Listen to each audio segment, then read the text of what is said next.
Hello, and thanks for joining us. Hennepin County is one of 80 counties across the state at risk for wildfires. According to the DNR, the risk of wildfires has grown as hot spring temperatures have combined with low humidity and gusting winds to create conditions that are ripe for fire danger. The DNR has issued a so-called red flag warning, meaning the fire risk is so high any spark could become a wildfire. You may have seen some plumes of smoke in some Three Rivers Park areas. Those are prescribed prairie burns under strict supervision, similar to what you see here. They are meant to restore native vegetation. Right now, the DNR will not issue an open burning permit for vegetative debris. Campfires are also discouraged.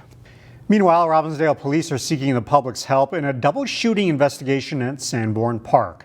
The shooting happened on a Sunday night, May 4th. A woman was shot in the head and was listed in grave condition, while a man was shot and suffered serious injuries. There's been no update on their conditions, nor any arrests made. Police are seeking exterior camera footage near the park on that night between 8:30 and 9:45 p.m. that may provide clues. Police say information that may seem insignificant to you could be of paramount importance to investigators. Graduation season is upon us, and for one Maple Grove store, business is booming. Today in Business Matters, reporter Sarah Allen stopped by the place that's seeing sales balloon. It's graduation season. Some people like to do like the high school colors in front and the college in back. And for the corner balloon shop in Maple Grove, that means business is blowing up. May and June, are crazy. Orders are rushing in and balloons are being filled to meet the demand. Owner Kristen Trainer says graduation season is the busiest time of the year for the store. So we still have our birthdays, we still have weddings, showers, bar mitzvahs, all the corporate stuff, and then grad piled on top. The ballooning orders and loss of Maple Grove's Party City store have contributed to the need for additional work power. I just hired 3 new people. During busy times, the store staffs 6 to 7 employees to cover the storefront and make increasingly popular deliveries. Corner Balloon recommends placing your orders for setup and delivery now because spots are running out. There's a couple of Saturdays we're booked already. We just can't take any more deliveries.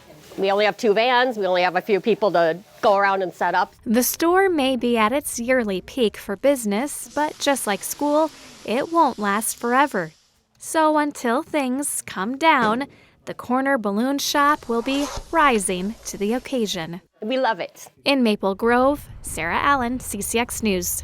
Kristen Trainer has owned the corner balloon shop for 15 years. She says business is back to pre-COVID levels. Some teachers in the Robbinsdale School District received quite the pleasant surprise on Monday. The Seven Dreams Education Foundation played the role of prize patrol to surprise teachers with learning grants. 2 were awarded to teachers at the School of Engineering and Arts in Golden Valley. One of the grants will help pay for cases that will make books more accessible, kind of like this one they have in-house. So I know being able to have multiple bins to put all of our genres in, they're going to be so excited, and it opens up the library to them more. The other grant at sea was awarded to Liz Kinville's class, who visits an outdoor classroom every day. This grant will be used to buy items for kids to play with outside. So when we're out there, they have more time for innovation and creativity, and so we can kind of take the outdoors and learning and put them together. Seven Dreams awarded grants to 15 different teachers across the district on Monday. May is Asian American, Native Hawaiian, and Pacific Islander Heritage Month. And to celebrate, Champlin Park High School puts on an event where students can showcase their diversity. In this edition of Standout Student, we meet a student from Champlin Park's Hmong Club who hopes to leave a lasting legacy.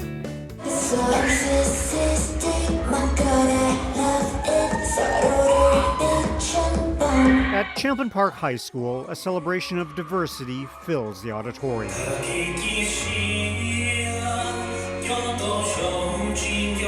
These performances are part of the school's 3rd annual Asian American, Native Hawaiian, Pacific Islander Showcase. organized by Champlin Park's Hmong Club. It is a lot of work, but then when it is up there on stage now, you're kind of just proud and you're happy that, oh, it's actually coming alive.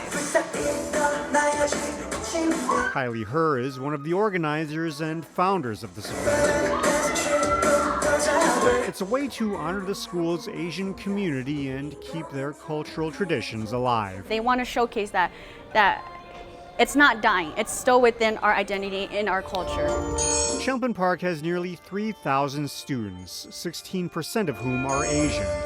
Kylie says it's important for students to feel a sense of belonging in a school that big.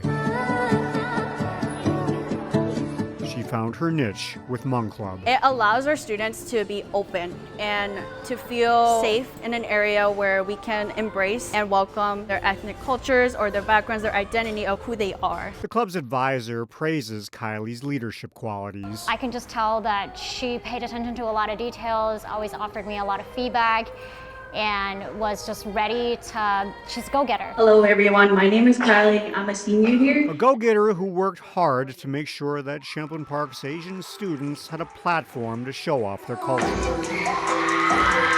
while she just has a few more weeks until she graduates, Kylie hopes she's left a lasting legacy with this showcase event. I hope that, it can always be a trend that we can keep here at Champlin Park High School.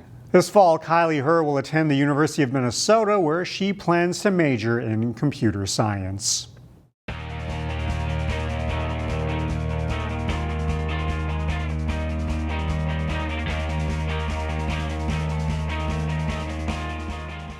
The Champlin Park girls lacrosse team is having a very strong season, losing just once so far.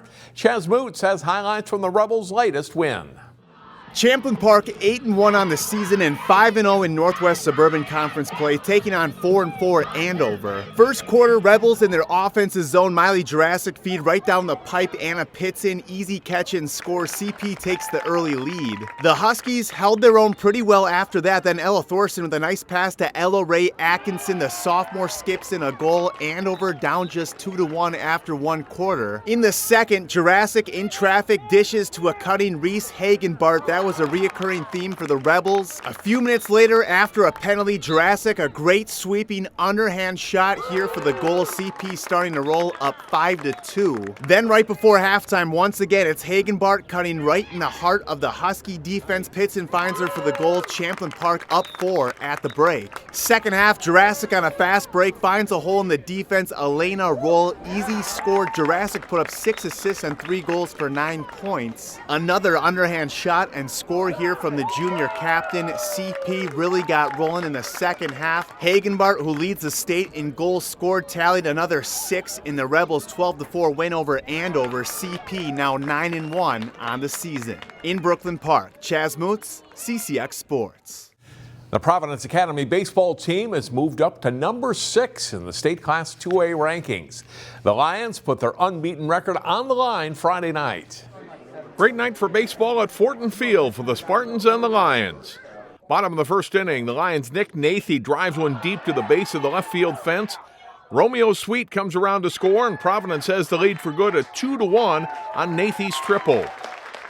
Later in the first, Henry Albert grounds a ball to short. The Spartans can't come up with it cleanly. Joe Berghold scores from third base. Providence leads 4-1 after an inning. Nice defense here in the second. Catcher Colin Gregory comes up throwing to Berghold at second base, who applies the tag on the runner. It stays a 4-1 game. Bottom of the third, Albert driving a ball past the bag at third and down into left field. Berghold is in again, scoring his second run of the night. The Lions are up 6-1.